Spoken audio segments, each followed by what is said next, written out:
Hey folks, Jimmy here, aka Palette of the Dead. Welcome back to the channel and welcome to a new issue of Warhammer Age of Sigmar Stormbringer magazine.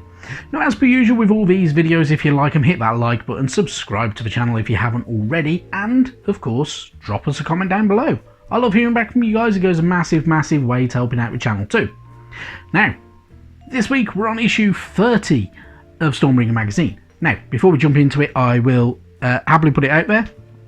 I am, as per usual, missing issues. So for instance, I was on holiday last week, which was why there was no video last Wednesday, and when I went to go collect my magazine, it was nowhere to be found. So again, I am missing an issue. So this is going to be an online job, I think, now, where I have to order back issues every now and then, and eventually we'll have a handful of videos to all come near enough at once, which is slightly irritating at exactly the same time. It is what it is, so we will crack on with it. Now, issue 30. Issue 30 brings to us 10 more Hobgrot Slitters. So obviously these all come with their 25mm bases. We also get extra sprues. Now, the extra sprues is because we were missing Gryph-hounds. So we have the replacement Gryph-hounds and a little apology note from Hatship Partworks because they mucked up and they didn't put in the right amount. So finally, we can actually have, the full unit of Gryph-hounds and another unit of Hobgrot Slitters to add to our armies. So happy days. Into the issue we go though. First off, we're greeted by the Slaves to Darkness, obviously a Chaos faction. So the Slaves to Darkness are mortals who serve the Chaos gods. Each warrior walks a dark path. Through acts of violence and worship, they gain the blessings of their patrons and grow stronger. The very greatest are gifted demonic immortality, so they may forever terrorize the mortal realms. So, the Slaves to Darkness are tyrants and conquerors. They march in great ironclad hordes across the realms, accompanied by packs of frothing cultists and shambling monstrosities. They kill and destroy wherever they go. For slaughter is pleasing to the Chaos gods they worship. So obviously the Slaves to Darkness, they can actually support any of the Chaos gods, and they have many different forms. So they are the bloody origin, so the mortal realms are littered with clans of people who worship Chaos. They live short, brutal lives in service of the gods, fighting among each other and raiding across the realms. Many will die, but those who live grow to become battle-hardened warriors. There are the ironclad tyrants, the Chaos warriors themselves. Having caught the attention of the Dark Gods, veteran warriors ride to battle to conduct yet more slaughter. They wear rune-engraved suits of armour and may possess strange powers and mutations. Then, obviously, powers price. So the gifts of Chaos are dangerous. A blessing from the gods can cause even a seasoned champion to suddenly transform into a mindless Chaos spawn. And of course, the Eternal Service, so they can become the very greatest of Chaos champions, are uplifted to demon princes, and they become a pure conduit for the power of their god, towering over their former comrades. And they are immortal. They can be banished, but never truly killed, which is always quite an interesting bit of news as well with them, isn't it? Then we move on, we get more information about magic and forbidden magic, for instance. So magic, like any useful tool, can be used for dark deeds as well as helpful ones. Indeed, the nature of magic itself can be a little more dangerous since the Age of Chaos. Generally, it is safe to assume that any magic done by anyone other than a trained practitioner should be assumed to be forbidden and best avoided. Thankfully, the Order of Azir is always on hand to rapidly and violently discourage any who dabble in the fell arts. Several feet of Azir forged steel is a suitable, effective and terminal treatment for such wayward wizards.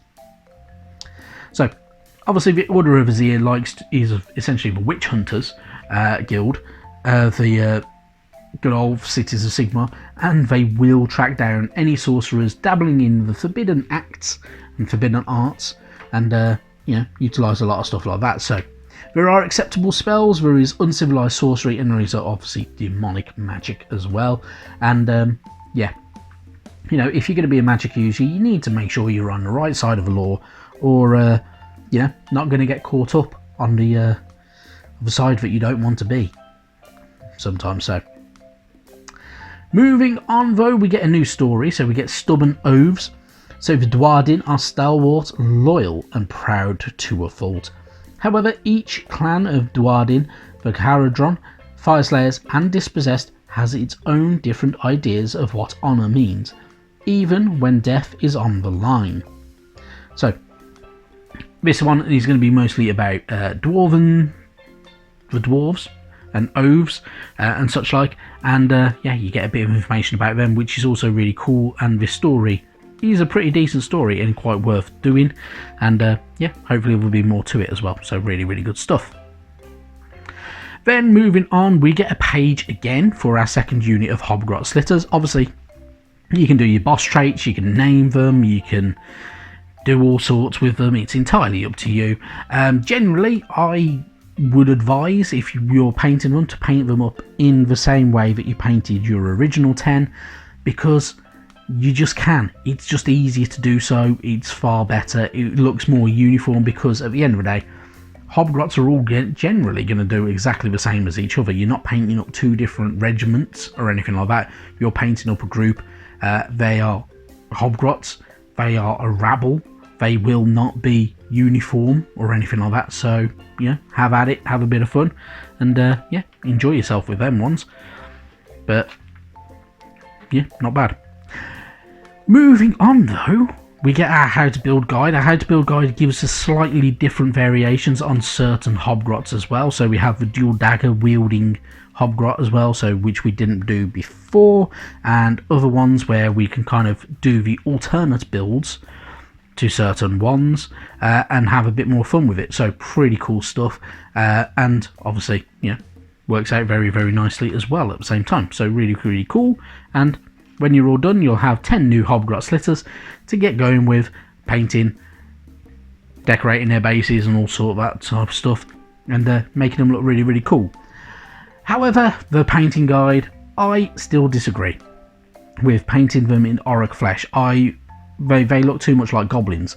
It just looks wrong. It doesn't look right in my opinion. Some people may disagree with me. I think it looks a bit meh. It could be better. Using Hobgrot hide is far better. You could use Zandri dust, you could use Wraithbone if you wanted. You can make them look far better than painting them green. Green just doesn't look right. It doesn't serve any purpose. It doesn't differentiate from your regular goblins, your Aurochs and your Hobgrots. They all look very much the same apart from the armour they're wearing, which in my opinion is a bit rubbish, in all honesty. It's the only way I can put it. It just doesn't look right, it doesn't feel right, and I advise against it personally. Get yourself down to your local Warhammer store, third party render, pop online to Goblin Gaming or Element Games or Wayland Games or anyone like that. Order yourself some Hobgrot hide and some Seraphim sepia, and my god, you'll have a much better looking mini out of it. So because they stand out and they look very different from everything else, which is the way they're meant to be, really. So because they are a different race from your Grots and your Aurochs, so why would you paint them green? Anywho, now I've had that rant and that's out of the way. Moving on, we have a new page to our rules, so obviously expanding more and more on rules, and this is all to do with garrisons. So units can garrison defensible terrain. So if you have a little building, you can garrison that building, and gives you some extra buffs for kind of your defensive stats. But it also can hinder you in some ways for your shooting and such like, and much more. Garrisons can be demolished as well. Then you also get more rules about the objectives and objective markers and such like, and how you utilise terrain control over an objective marker. And you get your tutorial about them as well. So obviously with these, you can utilise your little bits there. You can have your own objectives if you want to get some bases and stick parts to it. You can do if you wanted to. You could utilise most things. I've seen people do it with a die and stuff like that, mounted on a base and stuff like that. you can do all sorts. There's loads of little ideas you can find online, and yeah, you can get some really good stuff. Then you get contesting objectives, so how it all breaks down to do with heroes, big models and monsters and such like as well. So really cool stuff, and all to do with your victory points, which is always very important for playing. Moving on though, we get our battle for the week. A Caravan of Carnage.